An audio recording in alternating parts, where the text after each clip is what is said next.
ಆಯುಧಗಳಿಗೆ ಓರಾಯುಧ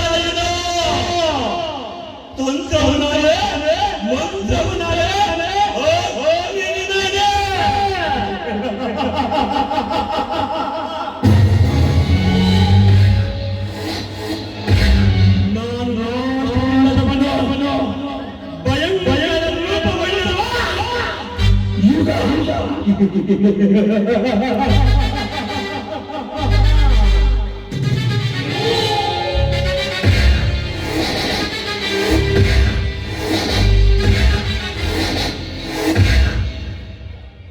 ವರ ಕೊಡುವವನೇ ಶಿವ.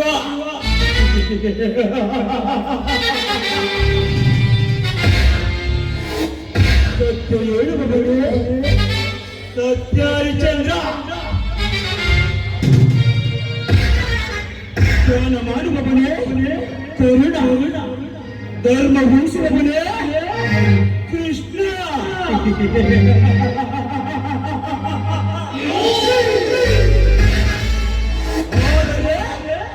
ಆ ಧರ್ಮವನ್ನು ನೆಲೆಸುವವನೇ ದುರ್ಯೋಧನ.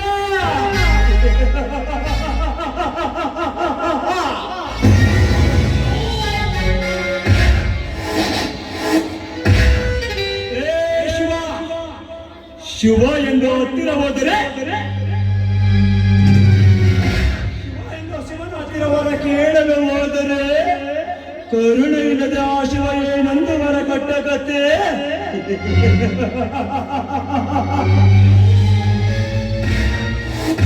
ತ್ಯಾಗಕ್ಕೆ ಭಕ್ತಿ ಗೊತ್ತಾ, ಯೋಗಿಗೆ ಶಕ್ತಿ ಗೊತ್ತಾ, ಯೋಗಿಗೆ ಮುಕ್ತಿಯನ್ನು ಕೊಟ್ಟ.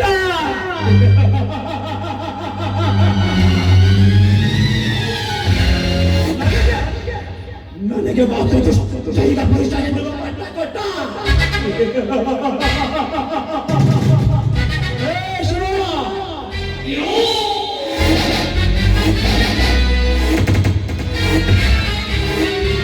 ಕೈಯಲ್ಲಿ ನಾನು ಕೊಡಿ ಕಲ್ಲಿನ ಗಲ್ಪದ ಗುಡಿಯಿಂದ ಎದ್ದು ಬಂದವನು ನೀನು.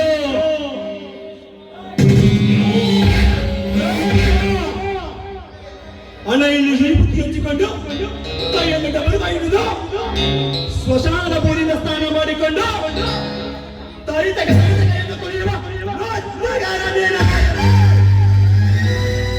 ಕೈಯಲ್ಲಿ ಕಟ್ಟ ಹಿಡಿದು ಶತ್ರುಗಳ ರುಂಡವನ್ನು ಕತ್ತರಿಸಿ ರಕ್ತವನ್ನೇ ಕುಡಿಯುವ ರಾಕ್ಷಸೈಕ ಪುರುಷ ನಾನು.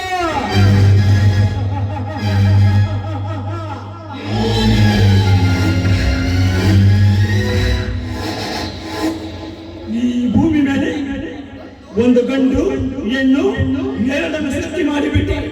ಹೋದರೆ ಹೆಣ್ಣಿನಲ್ಲಿ ಸೌಂದರ್ಯವನ್ನಿಟ್ಟೆ, ಗಂಡಿನಲ್ಲಿ ಅವಳ ಅಂಗಸಕ ಸವಿವಾಸೆಯನ್ನಿಟ್ಟೆ. ಆದರೆ ನನ್ನ ಹಣವರ ಗಮನ ಏಕೆ ಹೀಗೆ ಬರಲ ಶಿವ?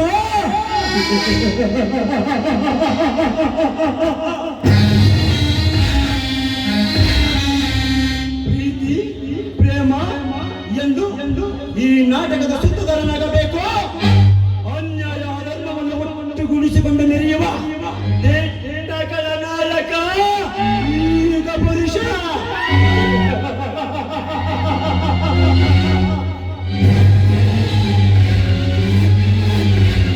ಶ್ರೀಮಂತಿಕೆಯ ದರ್ಪದಿಂದ ಮೆರೆಯುವ ಹಮ್ಮಿರ ಈಗ ಪುರುಷ. ಈ ನನ್ನ 10 ಕೋಟಿಯನ್ನು ಕೊಟ್ಟಿರುವುದು ಯಾರಿಗಾಗಿ ಗೊತ್ತೇ? ನನ್ನ ಸೌಂದರ್ಯ ರಾಶಿ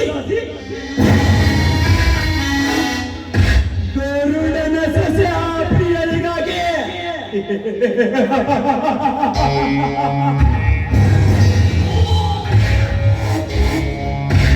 ಏನು ಅವಳ ಸೌಂದರ್ಯ, ಬೇಲೋಶಿಲ ಬಾಲಕಿ ಕಲೆ. ನಿನ್ನ ಒಂದೊಂದು ಅಂಗಾಂಗವನ್ನು ಕಂಡು ಈ ನನ್ನ ಮನಸ್ಸು ಚಂಚಲವಾಗುತ್ತದೆ. ಸೃಷ್ಟಿಕರ್ತ ಬ್ರಹ್ಮ ಯಾವ ಸಮಯದಲ್ಲಿ ನಿನಗೆ ಪ್ರಾಣದಾನ ಮಾಡಿದ್ದಾನೆ. ನನ್ನ ಸೃಷ್ಟಿಕರ್ತ ಬ್ರಹ್ಮ.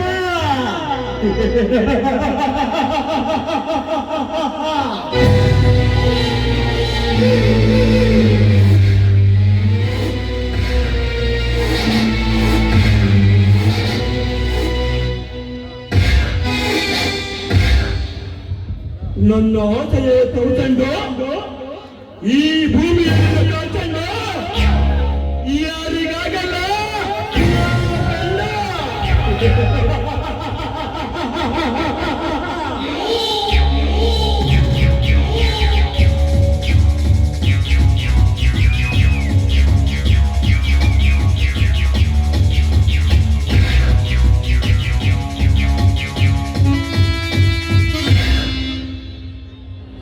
ನಂಜುಂಡ ವಿಷ ಬಂದೇ ನುಂಡ ನಂಜುಂಡ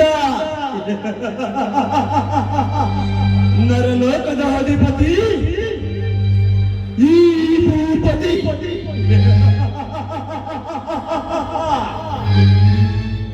8 ವರ್ಷಗಳ ಹಿಂದೆ ಆ ನನ್ನ ಪರಮ ವೈರಿ ಕಾಮರಾಜನನ್ನ ರುಂಡ ಮುಂಡಲವನ್ನು ಕತ್ತರಿಸಿ ಸಮುದ್ರಕ್ಕೆ ಎಸೆದು ಬಂದಿದ್ದೆ. ಇಂದು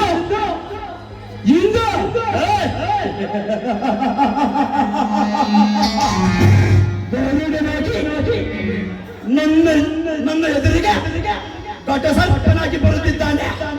ಬರಲು